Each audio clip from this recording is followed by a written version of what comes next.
بناوی خوا ئێمە بۆ ئەوەی دڵنیا بێمزانین ئەو ئامادەکاریانەی کە پێویستن کراون یان نە ئەویش جێی دەستخۆشیە من سپاسی جەنابی وەزیر و هەموو ستافە بەڕێزەکان دەکەم دیری خەستەخانە و هەموو پزیشک و فەرمانبەرانەی کە هەوڵیانداوە ئەم شوێنەیان ئامادە کردووە بۆ هەر حاڵاتێکی نەخوازیار و ئەم جۆرە خەستەخانە و شوێنانە لە هەموو پارێزگاکانی کوردستان ئامادە کراون بۆ ئەوەیە گەرخوا نەخواستە حاڵاتێکی نەخوازیاری وا بێتە پێشەوە بتوانن بە باشترین شێوە خزمەتی هاوڵاتیان بکەن. ئێمە چەندین کۆبوونەوەمان کردووە لە ئەنجومەنی وەزیران و لە سەراستی پارێزگاکانیش بۆ ئەوەی ئامادەکاری بکرێ بۆ ڕوبەڕووبوونەوەی ئەو پەتایە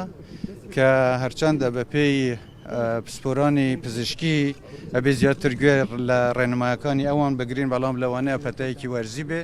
و هیوادارین لە کاتێکی زوو چارەسەری گونجاویشیان بۆ بدۆزرێتەوە بۆ ئەم نەخۆشیە.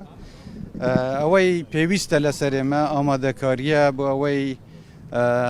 خەڵک بتوانێ هەم خۆیان بپارێزن کە سوکاری خۆیان بپارێزن و هاوڵاتیانی تریش بپارێزن.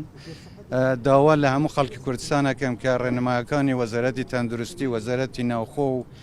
لانی پەیوەنددار جێبەجێ بکەن و گوێڕایەڵی ئەوە بن ئەمەش دیسان هەر بۆ پاراستنی حاڵەتێکی نەخوازرا و هەتە پێشەوە بتوانین کنترۆلی وەزا بکەین لەخوا بەزیا بێتە و ئێستا ئەوەی بە منیان گوتووە هیچ هەرکراو لە کوردستان نییە بەڵام دەوروبەری ئێمە هەروەکو خۆشتان ئەزانن و ڕاگەاندنەکانیش باس کراوە چەندین حاڵات لە وڵاتانی دەوروبەر و لە خواروی عێراقشەوە هەیە لەبەرەوە پێویستە ئەو ئامادەکاریە بکرێ و ئەوەی دیاریشە لە هەرێمی کوردستان لەوانەیە ئامادەکاریەکان زۆر لە پێش لە زۆربەی ئەو وڵاتانی ناوچەکە بن و ئەمەش جێی دەستخۆشیە و داوای من لە خەڵکی کوردستانەوەیە هاوکار بن لەگەڵ ستافی پزیشکی لەگەڵ ئەوانەی کە لە خزمەتی هاوڵاتیاندان هاوکاریان بکەن و خۆشیان بپارێزن هەروەها داوام لەکانیش هەیە بە هەستێکی باڵای بەرپرسیارەتیەوە ڕەفتار بکەن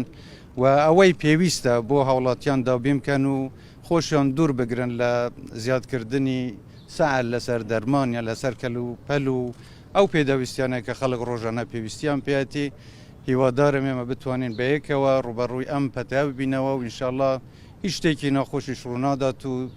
هیوادارم هەموو خەڵکی کوردستانیش هەر سەلامەت بن. زۆر سپاس دەکەم.